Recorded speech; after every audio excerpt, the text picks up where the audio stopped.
क्या सीमा पर तनाव दोनों देशों की अर्थव्यवस्था पर भारी पड़ सकता है? क्या युद्ध जैसे हालात में 95 अरब डॉलर का व्यापार प्रभावित हो सकता है? क्या तनावपूर्ण माहौल से चीन को बड़ा झटका लग सकता है?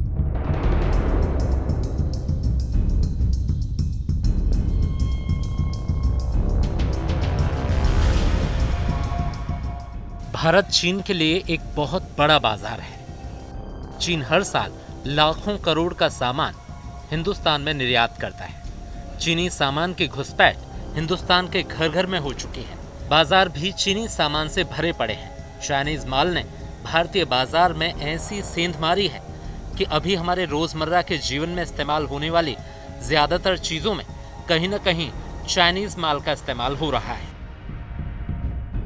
खासकर इलेक्ट्रॉनिक सामान, मोबाइल फोन, प्लास्टिक का सामान, कार के कलपुर्जे, सोलर सेल। यही नहीं, भारत में दवाएं बनाने के लिए कच्चे माल का एक बहुत बड़ा हिस्सा चीन से आता है। 130 करोड़ से ज्यादा आबादी वाले देश का एक बड़ा हिस्सा आज स्मार्टफोन का इस्तेमाल करता है। इस बाजार पर भी चीन की अच्छी पकड़ है। चीन हर साल 8 बिलियन डॉलर के मोबाइल फोन भारत में बेचता है। ये स्मार्ट मोबाइल के पूरे भारतीय बाजार के 51% से भी ज्यादा है। भारत में बिकने वाले और इस्तेमाल होने वाले सभी इलेक्ट्रॉनिक सामान में भी 60% से ज्यादा सिर्फ चाइनीज कंपनी के हैं। भारत में लाखों करोड़ का माल बेचकर चीन इस गलतफहमी में है कि चीनी सामान भारत की जरूरत बन चुका है। लेकिन इसी गलतफहमी से चीन की मुसीबत बढ़ने वाली है। जिस भारत को अभी तक चीन सबसे बड़ा बाजार मान रहा था, उसी भारत में अब चीनी सामान के बहिष्कार की तैयारी शुरू हो गई है। 2018-19 में दोनों देशों के बीच 27 बिलियन डॉलर का कारोबार था, जो 2019-20 की 3 तिमाही में घटकर 72.50 बिलियन डॉलर रह गया। भारत में चीन की कंपनियों का निवेश साल 2014 में 12,000 करोड़ रुपए था, जो 5 गुना बढ़कर 60,000 करोड़ रुपए हो गया है।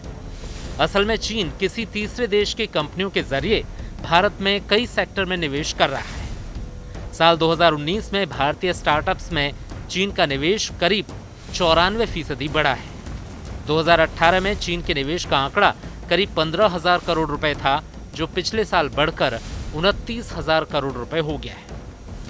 भारत में 30 बड़े स्टार्टअप्स में करीब 18 स्टार्टअप में चीन के निवेशकों का पैसा लगा है।